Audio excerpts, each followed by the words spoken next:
बड़ी खबर यह है कि नई दिल्ली से अरविंद केजरीवाल लगातार पीछे चल रहे हैं। प्रवेश वर्मा से सीधी टक्कर उनको मिल रही है। संदीप दीक्षित ने भी घेरने की कोशिश की और उसका असर रुझानों में देखने को मिल रहा है। प्रवेश वर्मा आगे चल रहे हैं नई दिल्ली सीट से और अरविंद केजरीवाल लगातार पिछड़ते जा रहे हैं। तो टैली लगातार बदल रही है। इस बात पर भी नजर रखिए, गैप लगातार बढ़ रहा है बीजेपी और आम आदमी पार्टी के बीच में।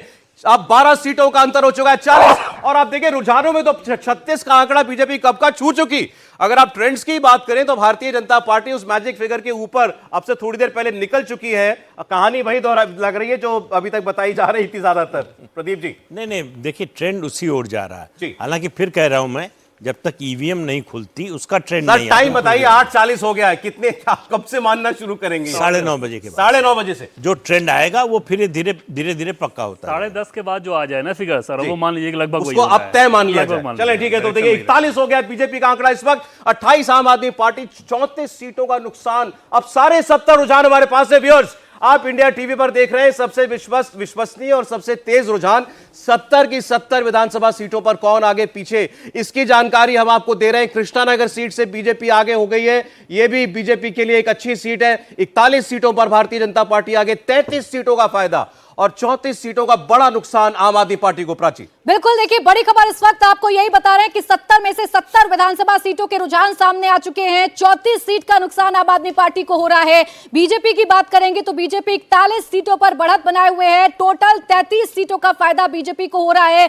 कांग्रेस एक सीट पर अपना खाता खोल सकती है। अभी एक प्रत्याशी उनके आगे चल रहे हैं, लेकिन बड़ा उलटफेर बड़ी सीटों में हो रहा है। अरविंद केजरीवाल लगातार पीछे चल रहे हैं। नरेला में बीजेपी आगे चल रही है, जहां जीत का मार्जिन पिछली बार 17,429 था। नागलोई जाट की अगर आप बात करेंगे तो यहां से बीजेपी आगे चल रही है, जहां पिछली बार आम आदमी पार्टी के कैंडिडेट 11,624 वोटों से जीते थे।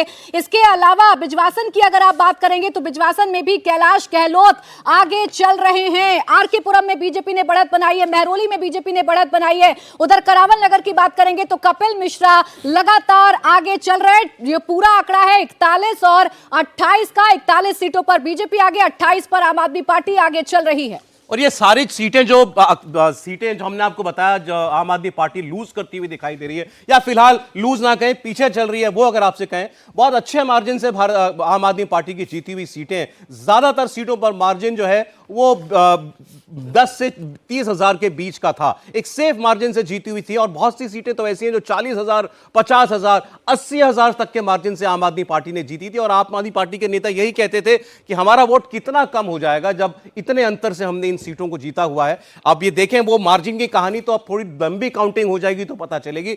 फिलहाल तो ये दिखाई दे रहा है कि जीती हुई सीटों पर ज्यादातर पर इस वक्त आम आदमी पार्टी पिछड़ती हुई दिखाई दे रही है। नरेला में मार्जिन है 17,000 का, आप देख रहे हैं बीजेपी आगे चल रही है।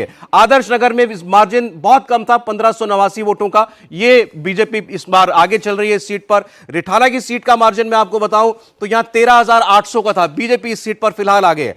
बवाना की सीट पर 11,500 का मार्जिन था, बीजेपी आगे चल रही है।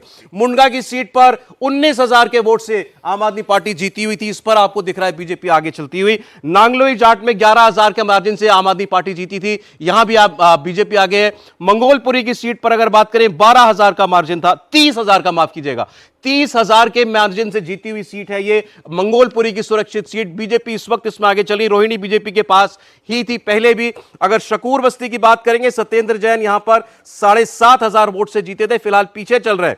त्रिनगर की सीट की अगर बात मैं आपको बताऊं 10,000 का मार्जिन था। वजीरपुर की सीट पर मार्जिन था 11,000 का। सदर बाजार की सीट पर, मॉडल टाउन की सीट पर जो मार्जिन था 11,000 का था। सदर बाजार की सीट पर मार्जिन 25,000 वोटों का था।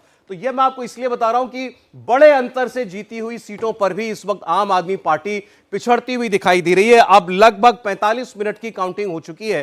अब आप ये कह सकते हैं कि अब ईवीएम मशीनें खुल चुकी होंगी, तो मतलब अब इसीलिए ट्रेंड्स आपको सारे 70 ट्रेंड्स भी दिखाई दे रहे हैं। बड़ी तेजी के साथ वोट अब जो है वो बढ़ेंगे। और उसके बाद दिल्ली, क्योंकि छोटी कॉन्स्टिट्यूएंसीज हैं, बहुत ज्यादा वोट नहीं है, 90 लाख वोट कुल काउंट होना है, इसीलिए ये भी कह सकते हैं कि बहुत जल्दी ये रिजल्ट क्रिस्टलाइज होता हुआ, पक्का होता हुआ, वो भी आपको दिखाई देगा।